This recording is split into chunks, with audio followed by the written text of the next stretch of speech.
darting from the officer, who had no idea he was living his last day as he confronted a dangerous drug dealer. Oh, shit!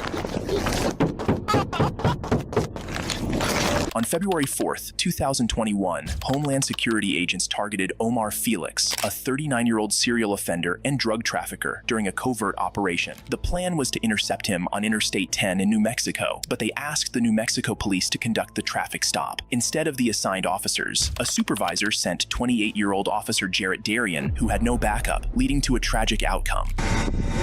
Afternoon, sir. My name's Darian Jarrett. I'm with New Mexico State Police. Reason for the stop is your window tint's a little too dark. Yeah. You mind if I open the door? Or if you want to roll down the window more. Dark? Yeah. I noticed you got temp tags. You got registration for the vehicle? Yes, sir. Do me a favor. He's got it.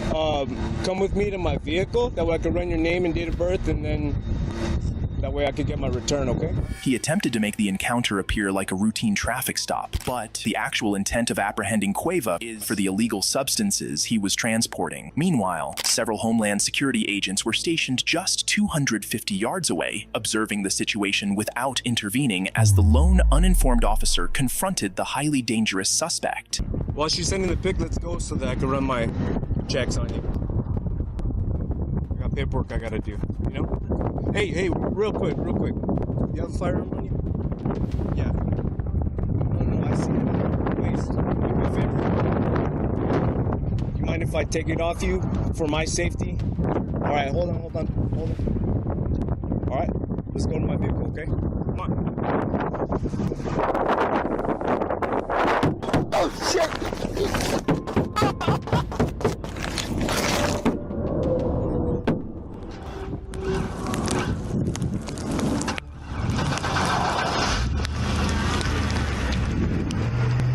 It was only after this tragic event that the Homeland Security agents, positioned just 250 yards away, finally intervened. Hey!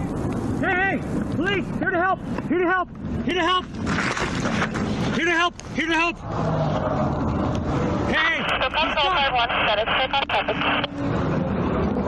You call 911? Hey, call 911. I'm with HSI. Okay. Call 911. He's dead. Following the tragic news of Officer Jarrett's death, his outraged colleagues from the New Mexico Police Department, along with several other law enforcement agencies, launched a relentless pursuit of Omar Cueva, determined to apprehend him by any means necessary, dead or alive. Did he shoot at him? Yeah, officer, he's down, bro. You want to go check on the officer? Let's stop this guy, man. We gotta stop him. Okay. Let's just shoot. Let's shoot at him. Let's shoot through his windshield. What's up, bro? We gotta shoot through his windshield. Spiking's not gonna do nothing, bro. Yeah. We gotta stop him. Officers eventually deployed stop sticks to disable his vehicle and executed a successful pit maneuver after a pursuit spanning over 40 miles from the location where he killed Officer Jarrett. This led to a final showdown. If you headed in the opposite direction of traffic.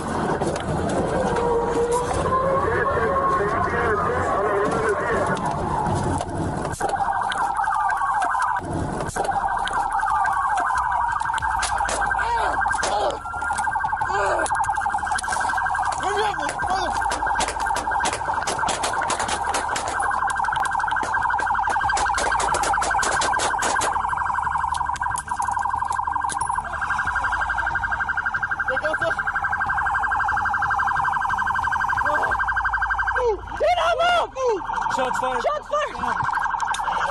They managed to successfully neutralize Cueva, killing him in the process, with one of the officers getting shot in the process. The officer who shot was taken to the hospital and attended to, and the family of the earlier slain officer decided to file a lawsuit against the Homeland Security, which was thrown out by the judge as they had immunity from their actions. However, the family was eventually settled with $500,000 from the State Department of Public Safety, which was shared to the deceased officers' wives and kids. The next officer, a highly respected member of the force, lost his life while attempting to rescue an irresponsible woman who was later revealed to be a fraud and a liar.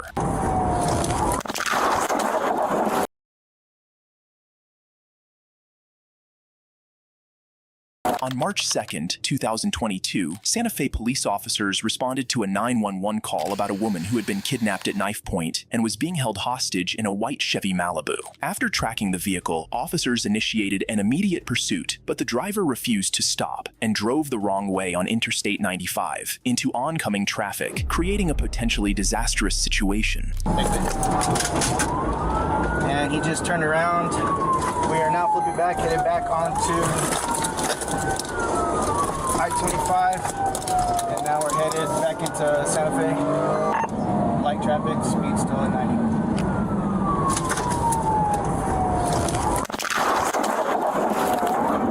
The lead officer narrowly avoided colliding with a truck, but this left the officer in the following car with no opportunity to evade it. The resulting fatal crash claimed the lives of 43-year-old Santa Fe officer Robert Duran and 62-year-old firefighter Frank Lovato, who was driving the truck. Despite the crash, other officers continued the pursuit, and the white Chevy Malibu eventually came to a stop.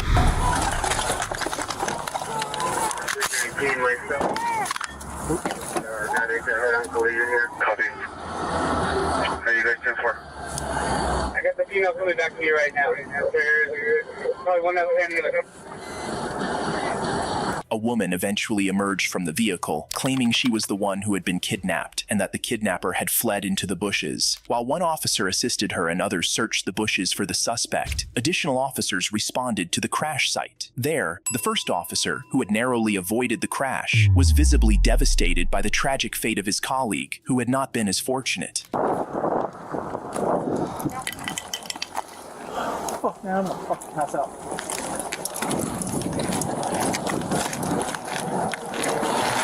Some water, brother?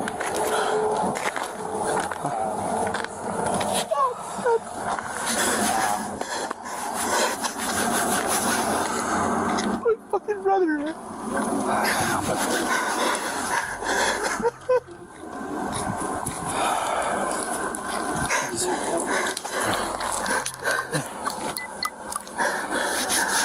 Santa Fe. 402 Santa Fe, 278 block. Defied from Hey, can you do me a favor? I'm talking to SP Command. Can we get SO unit or two across the street on the frontage road to the El Gancho, the frontage road there? We have some parts connecting up. We'd like to get that shut down in case we get involved in something here. The scene was cleared, with only 2 casualties reported. However, a shocking twist emerged. Officers were unable to find any trace of the supposed kidnapper the alleged victim had described. Further investigations by the New Mexico Police Department revealed inconsistencies in her story, which was ultimately proven false. DNA swabbed from the driver's side airbags of the Chevy Malibu matched the woman herself, confirming she had staged her own kidnapping. The woman, 46-year-old Janine Jaramillo, was charged with 2 counts of first-degree murder, receiving or transferring a stolen motor vehicle, aggravated assault, fleeing law enforcement, and tampering with evidence.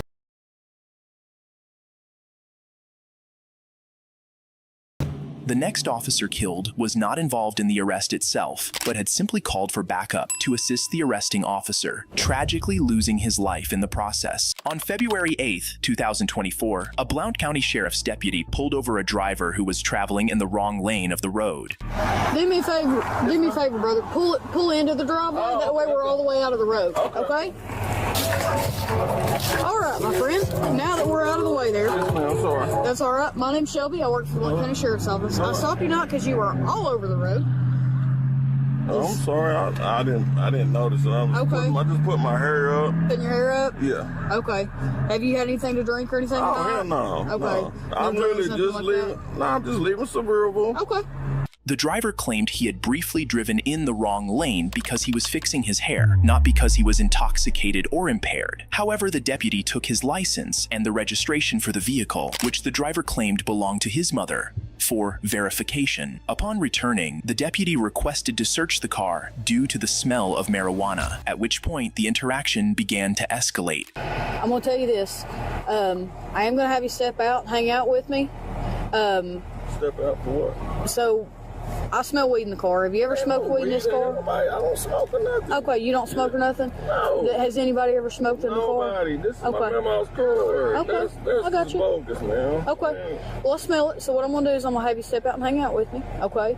My partner's going to get here. We'll search as long as everything's good. I'll get you home. There ain't no weed in here. Nobody Okay. smokes weed. Don't do me like that now. Okay. Well, I'm not.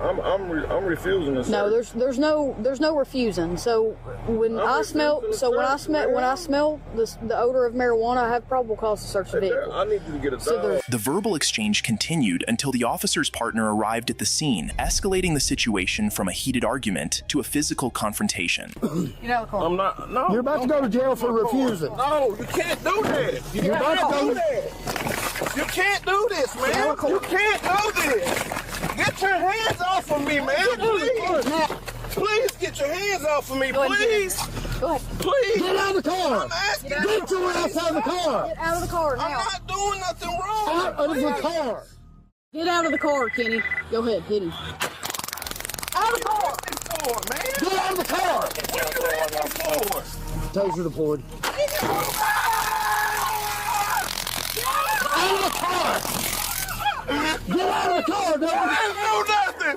I didn't do nothing. Get that seatbelt on him. Go Please get the seatbelt. don't do this to me, You're about to get it again.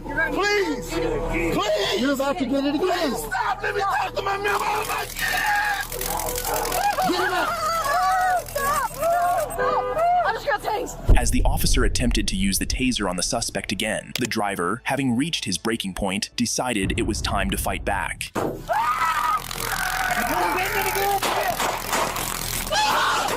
I told you. 335 shots fired. I'm hit. 334's hit. Ah! Leg! Ah! Ah! Ah! The suspect then opened fire on both officers, with the female officer sustaining a bullet wound to her leg while managing to survive. However, Deputy Greg McCowan, the male officer, was shot multiple times and killed, as the suspect even drove by him to fire one final shot, confirming his death. The female officer, still in excruciating pain from her injuries, could only scream for help until good Samaritans arrived to assist her. Help! Help! I've been shot! I've been shot! Help! 330, 335, 344's down. I've been hit. Suspect fled back towards town on Severe Road. I've been shot. I need your help. Can I do anything? Yes, get out. I need your help. Oh my God. 335. Do you need I've got a tourniquet applied. Have you got I'm trying to get to 344.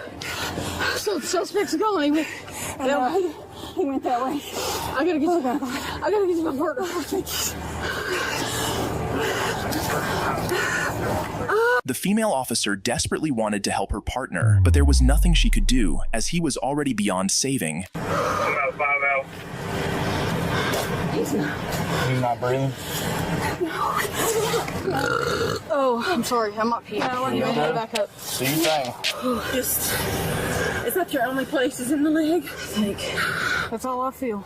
I'm okay. I'm okay. Take care of Greg. Take care of Greg. Take care of Greg. Come on. I can't, brother. I can't. I don't think I can walk. Come on, help me get her in the car. Help me get her in the car. In your car? Yeah, my car. Brother, I need help. I need help. I can't walk. Well, you got a tourniquet on? Yeah. All right, where are you shot? Just on the Hold leg? on. Hold on. Let me help. I think that's her only. It's her only. Wait, right here.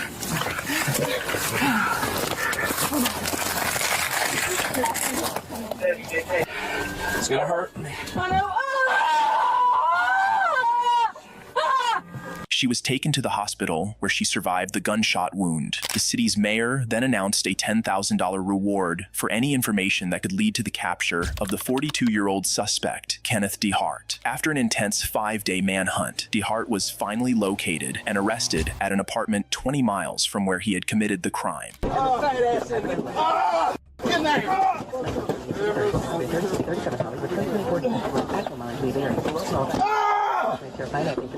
You allowing this shit, man? Who are you? And how did you get in my kitchen? You black? You allowing this? Your wish would easily switch you. You allowing this, man?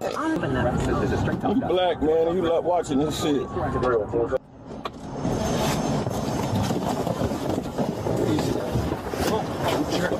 Get your ass out. Get your ass out. The suspect was charged with first-degree murder, attempted first-degree murder, felon in possession of a firearm, aggravated assault on a first responder, evading arrest, resisting arrest, and failure to maintain a lane. The prosecuting attorney is seeking the death penalty for the suspect.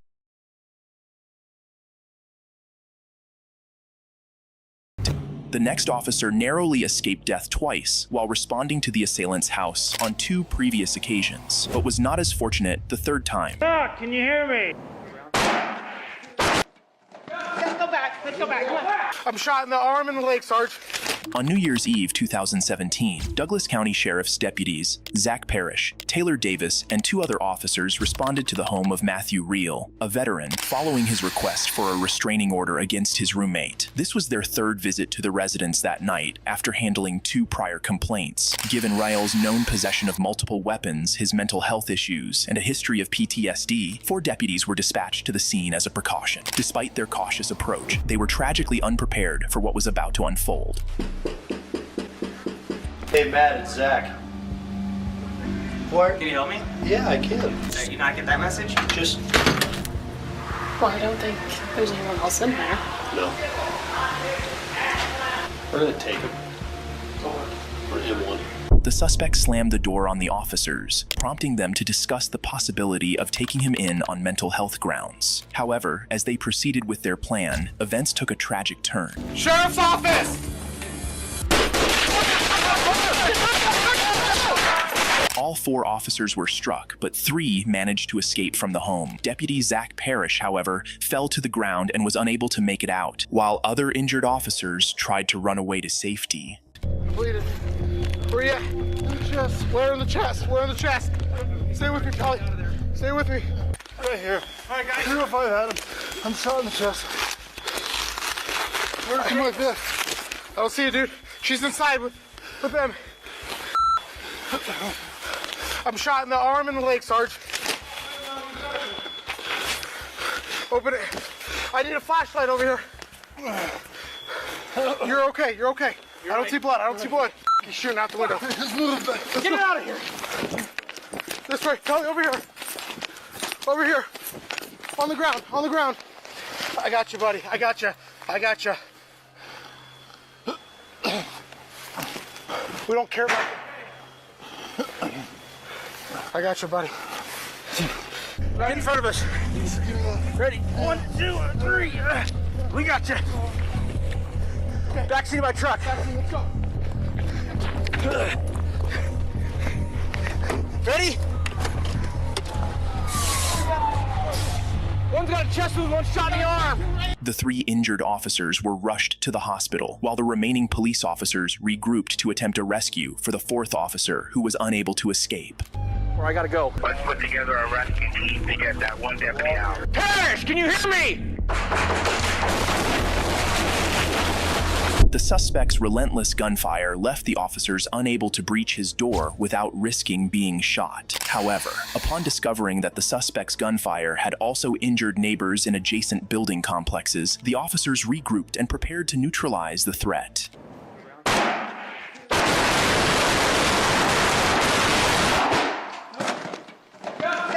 Let's go back. Come on.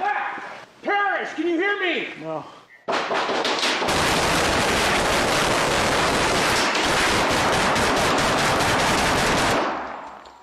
It wasn't until around 7:30 a.m., over 2 hours after the initial gunshots were fired at 5 a.m., that the SWAT team arrived and successfully neutralized the suspect.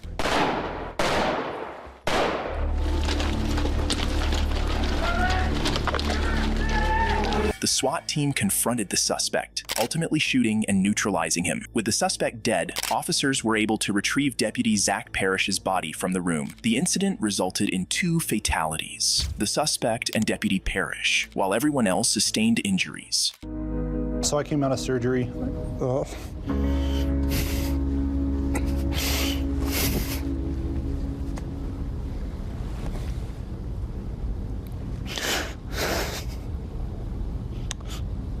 But I kept asking, you know, how's Doyle? He's fine, he's downstairs. How's Taylor?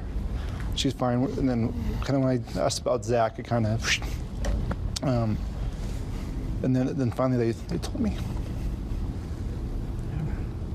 He was alone in that apartment. He died there alone.